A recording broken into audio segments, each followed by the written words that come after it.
ሰበር ዜና ነው። እንደው የማይታመን ነገር ነው። እንግዲህ ታምናላችሁ እንዴት ነው የማታምኑት? አማቻችንን እየተጠራጠርኩ ነው። እንግዲህ እርጉዟን ሴት ተንከባከባት ተብሎ ነበረ። እንክብካቤው ብሎ ዛሬ ጀምሯል ማለት ነው። ብሎ ጀምሯል። እንግዲህ ይህንን ያክል አሸንጓሊት መቼስ ለቅማምዬ ተሰጥቷት አያውቅም። መቼስ እንግዲህ ለዛች ለእርጉዟ ለልጁ እናት ነው የተገዛው። ለልጁ እናት ይሄንን ግብድያ ምናምን ነገር ከሱም ይበልጥ ብሩኬ ቀይ ነው። ደግሞ ቀያው ፍቅርን ይገልጻል ውዶቼ። ቀይ ፍቅርን ይገልጻል። ነጭ ደግሞ የደስታ ነው። ይቅርታና ቀይ ነጭና ምንድነው ይሄ ወንጣጅ ከረር የደስታ ነው። እና እንግዲህ ፍቅርን ይገልጣል። እንግዲህ ደግሞ ልክ ያው ልጅ እየመጣ ነው። እንደ ልጅ ለልጁ ማጫወቻም ይሆናል። በዛው ገዝቶ ለመስጠት ብሩኬ ያው ይዞ እየሄደ ነው። ደስ ብሎታል ምናምን ነገር በጣም ደስ ብሎታል ከሚባለው በላይ። እንደው እኔ ግን ማለት የምፈልገው ነገር አለ። ብሩኬ አሁን ነገርዮ እንዲያበቃና እንዲያቆምለት እንደው ሰላማዊ መንገድ እንፍጠር። እኔ ወንድ ልጅ ነኝ ልሸነፍ። ሴት ልጅ ደግሞ የሆነ እንክብካቤ ትፈልጋለች። ስጦታ ነገር ደግሞ ያስደስታታል። በእርግጥ ፍቅርን በገንዘብ አትገዙትም፣ በጥቅማ ጥቅም አይደለም። ግን የሆነ ደስታን ይፈጥርላችኋል። ለየት ያለ ነገር በተለይ ደግሞ እኛ አበባ ሲሰጠን አሁን እኔ የራሴን አበባ እየመጥቻለሁ ዳለቻም ቢሆን ማለት ነው። ያው እኔ ራሴው ነኝ የሰጠሁትኝ። ራሴ ነኝ የሰጠሁትኝ። ራሳችሁንም ማስደሰት አለባችሁ ውዶቼ። ማለት ለራሳችሁ ማድረግ አለባችሁ። ምክንያቱም ለራሳችሁ እስከኖራችሁ ድረስ። ነገር ግን ደግሞ የራሴ የምትሉ ሰው እስካለ ድረስ ለእናንተ ደስታን መፍጠር አለበት አይደለ? ብሩክ ደግሞ ለሃይሚ ያለ ሰው ነው አይደለ? ስለዚህ አሁን የተፈጠረውን ነገር ለመርሳት እንደ አዲስ ለመርሳትና ወደ ሰላማዊ መንገድ ለመመለስ ምን ያስፈልጋል? አበባ፣ እንደዚህ የሚያምር ቀይ አሸንጓሊት። ብሩኬ ኪስህን ከፈታ አድርገው ብር ቆጠር አድርግና አበባውን ገዛ እንደገና ደግሞ አሸንጓሊቱን ገዛ አድርገህ ሄደህ ቅማምዬ ይበቃናል። እኔና አንቺ እኮ ወደፊት ብዙ እቅድ አለን። 4 ልጆች ይመጣሉ ወደፊት። እኛ ደግሞ ዛሬ ልጅ ሆነን መገኘት የለብንም። ልጅነት ያብቃና እስኪ እንደ ትልቅ ሰው እንሆን። ስለዚህ እንታረቅ። ነገሩ ሁሉ ይብቃ። አይኖ ከልብሽ ነው። አሁን አንቺ ነገሩን ሁሉ ተረድቼዋለሁኝ። ከጎንህ ነኝ እያልሻልሹ ከልብሽ ነው ምናምን ብለክ ታናግራትና የመጨረሻ ሀሳቧን ታዳምጣለክ። አንተ ግን ሳታዳምጥ ውጭልኝ ምናምን ብለ አሁን ቅማምዬም በናፍቆት ታስሬያለሁ። እኔ የለችም፣ ትናንትም አልመጣችም። ውዶች አልናፍቀቻችሁም? ቅማምዬ እኔ የእውነት እግዚአብሔርን ናፍቃኛለኝ።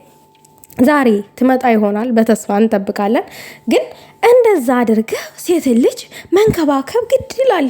አሌለ ሴት ልጅ ፍቅር ትፈልጋለች፣ እንክብካቤን ትፈልጋለች። ፍቅር መግለጫ ነገሮችን አበባ። አሁን ይሄ ያስከው አሸንጓሊት አኪት ለውሽሚት ነው። ይሄ ወስደህ ልሰጣት ነው የሚሆነው ማለት ነው። መቼስ ለቅማምዬ እንደዛ አይነት ግብድያ አሸንጓሊት ገዝተህ ሰታት እኔ አይቻላቅም። አንድ ቀን ግን አይቻለሁ፣ ቀይ አበባ ስትሰጣት ምናምን ነገር አይቻለሁኝ። የሆነ ጊዜ የጌም ጨዋታ ነበረብክ፣ በዛን ጊዜ ስትሰጣት አይቻለሁ። ግን እንደዚህ ግብድያ አሸንጓሊት ገዝተህ ስትሰጣት እኔ አይቻላቅም። እርግጠኛ ነኝ ያው ወንድምክ ተንከባከቧት፣ እርጉዝ ናት፣ እንዴት እንደዛ ታረጋላችሁ? እርጉዝ ሴት አይከበርም ወይ? ለምንድን ነው እንደዛ ምናምን ነገር ብሎ ሲቆጣ ነበረ። ምናልባት ወንድም ተቆጥቶ ሊሆን ይችላል። እንግዲህ በቃ ወንድሜን ማዳመጥ አለብኝ እንደ ታላቅነቱ። ስለዚህ ያው ልጁ ከመወለዱ በፊት ቀደም ብዬ ይህንንም አሸንጓሊት ልውሰድ ሲያድግ ሲወለድ ደግሞ እሱ ይጫወትበታል ምናምን። ግን ጦታ እኮ አልተነገረንም።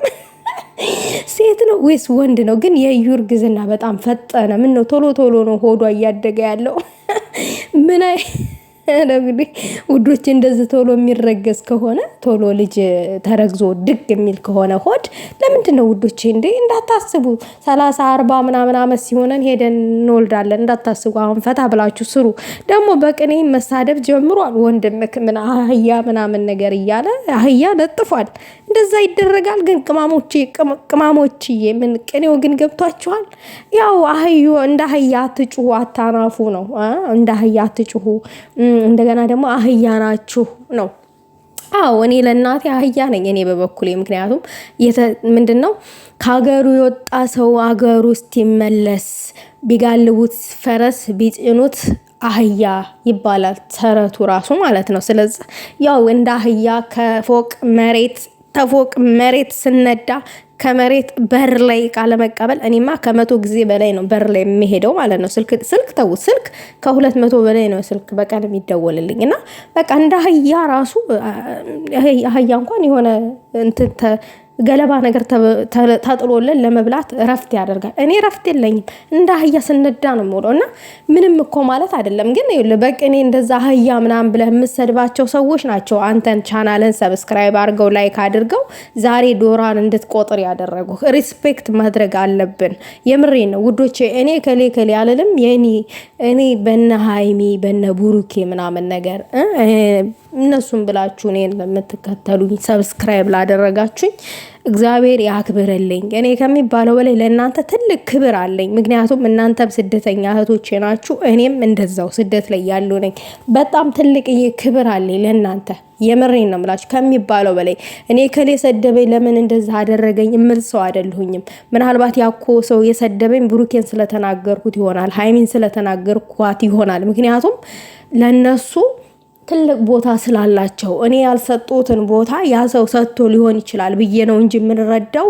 እኔ አንድ የብሩኬ ወዳጅ መታ ሰደበችኝና እኔ አልናደድባትም። ልክ ናት፣ ልክ በሷ እይታ ልክ ናት። ልሰድባት አልችልም።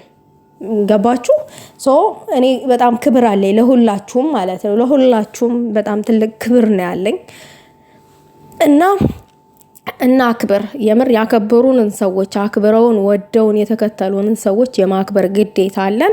ቅኔው በቃ ከዚህ በላይ ቅኔው ቢበቃ ጥሩ ነው።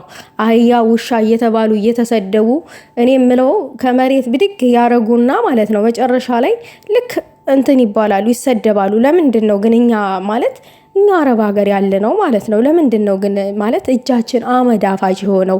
የምሬን ነው። የሆነ በጎ ልብ ይኖረናል፣ ሰውን ሰፖርት እናረጋለን ምናምን ነገር ፑሽ ታረጋላችሁ። ግን ተመልሰው ደግሞ የሚሰድቡን ለምንድን ነው? ምንም እንኳን ብንል እኮ ምንም ብናጠፋ እኮ መሰደብ የለብንም። እናንተ ልክ ናችሁ፣ በቃ እናንተ በጎ ልብ አላችሁ ተብሎ ነበር መታሰብ ያለበት።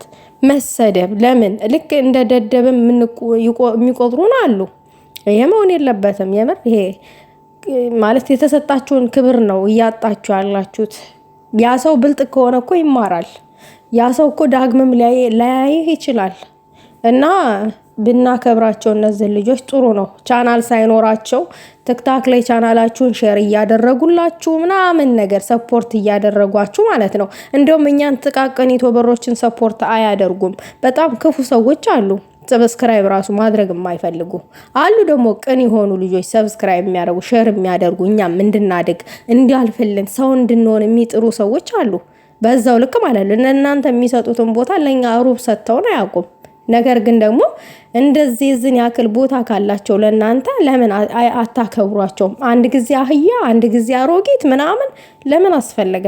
በጣም ይደብራል። ለማንኛውም ውዶቼ እናንተ ባላችሁበት ሰላማችሁ ይብዛ። እኔ በጣም ነው የማከብራችሁ የምወዳችሁ። ምክንያቱም የምኖርበትን ቦታ ስለማቀው ማለት ነው። ምን አይነት ህይወት እየኖርኩ እንደሆነ ስለማቀው እናንተንም በእኔ ውስጥ ነው ምስላችሁ። ማንም ሰው በእናንተ ጫማ እስካልቆመ ድረስ የእናንተን መረገጥና የእናንተን መከፋት አንተን አይልላችሁም። እና ጊዜ አጣበው ሽንት ቤት ገብቶ ራሱ የሃይሚንና የብሩኬን ቪዲዮ የሚያይ ሰው አለ። እስከዚህ ድረስ ነው የሚወዷችሁ። እና ጆሮ አትስጡ። ለማንኛውም ውዶቼ ብሩክ ግን ይሄ ስጦታ ለሃይሚዬ ወስደ ብትሰጣት ደስ ይለኛል እንደ አሳብ።